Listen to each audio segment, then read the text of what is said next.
So, you say you want a revolution. Well, I'm a historian, and my scholarship asks how 20th century revolutions in the global South have shaped the world we live in today. Now, in order to understand why I study this, first, you have to meet my grandfather. He's my hero. I keep his portrait on my desk, actually. And I'm not alone.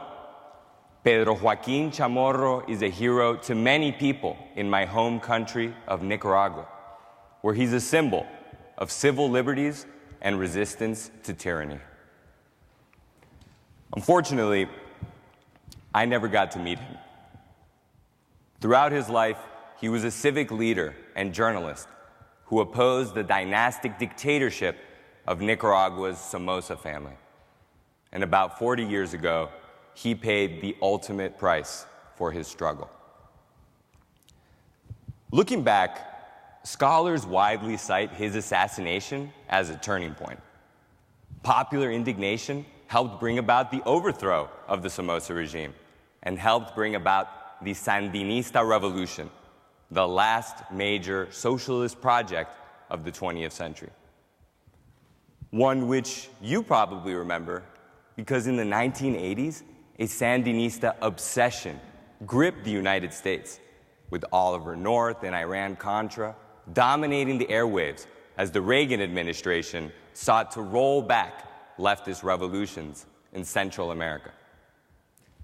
Back then, my country became a sort of abstraction, whereupon US citizens could debate their country's foreign policy or confirm their ideological priors about socialism and national liberation movements.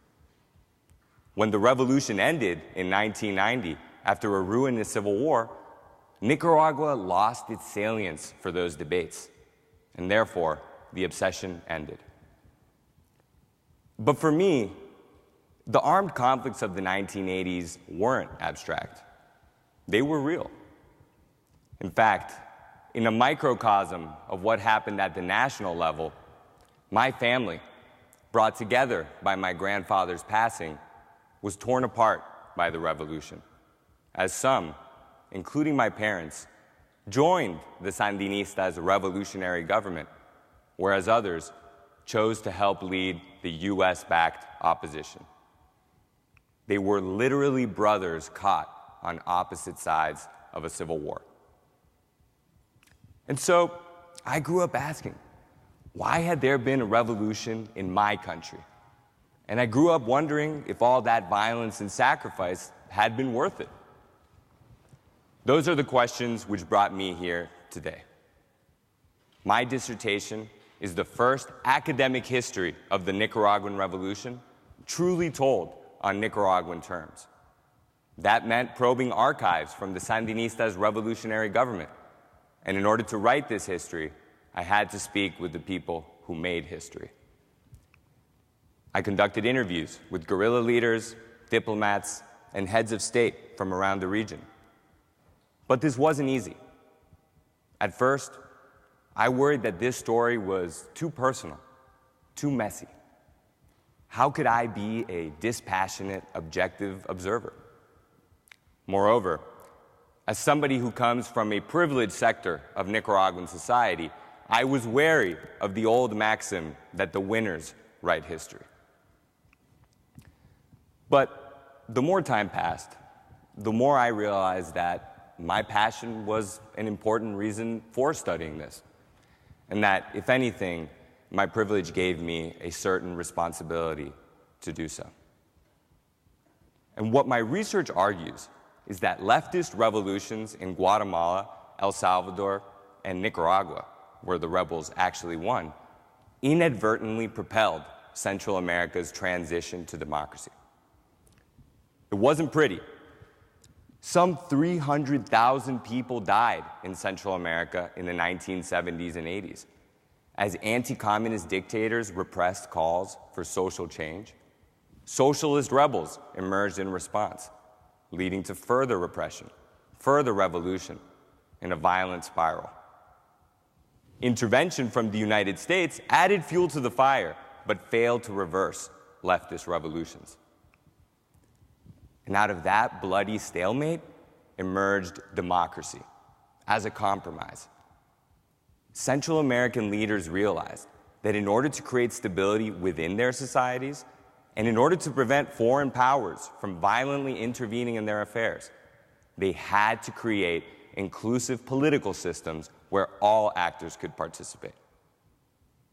Now, in telling that story, I'm helping break down some walls in our conventional understanding of history and politics. So first, I'm rethinking revolutions. Rather than just asking what happened inside Nicaragua, I explore revolutionary and counter-revolutionary connections across borders. For one, only a transnational perspective could explain how an otherwise little-known country, whose GDP amounts to about a third of this university's endowment, could animate such passionate responses around the world. Second, I'm complicating the Cold War. In most of the world, the Cold War was actually hot. That's because it wasn't just a geopolitical conflict between the USA and the USSR. In fact, it was an ideological struggle between capitalist and communist worldviews, one which played out primarily in the so-called Third World. 99% of war-induced casualties in the late 20th century took place in the global South, which leads to my third and final point, that I'm decentering democratization. Today, scholars are transfixed by the concern that democracy may be in decline, both here and around the world. What my research does is expose the contradictory ways in which liberal democracy spread to much of the world in the first place. In Central America, democratization came about in reaction to unique circumstances created by the Cold War.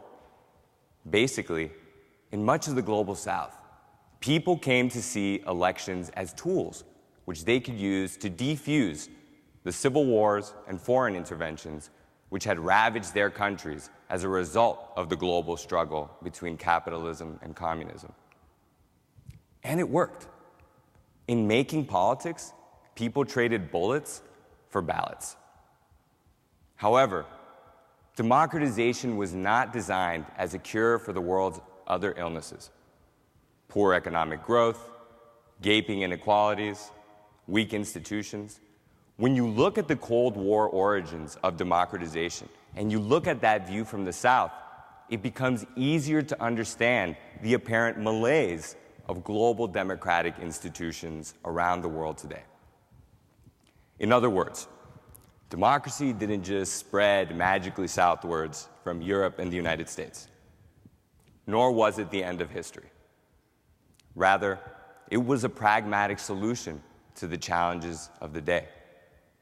Indeed, in another microcosm, my family came together at the end of the 1980s, setting aside their ideological differences, abandoning the simple black and white worldviews of the Cold War in exchange for a complicated but peaceful coexistence.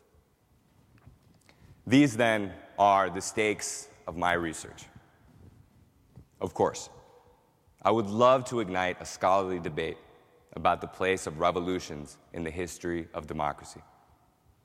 But I'd also like to do for my country, Nicaragua, what I've done for myself: study our history in order to reckon with the complicated legacies of our recent past. Thank you for your time.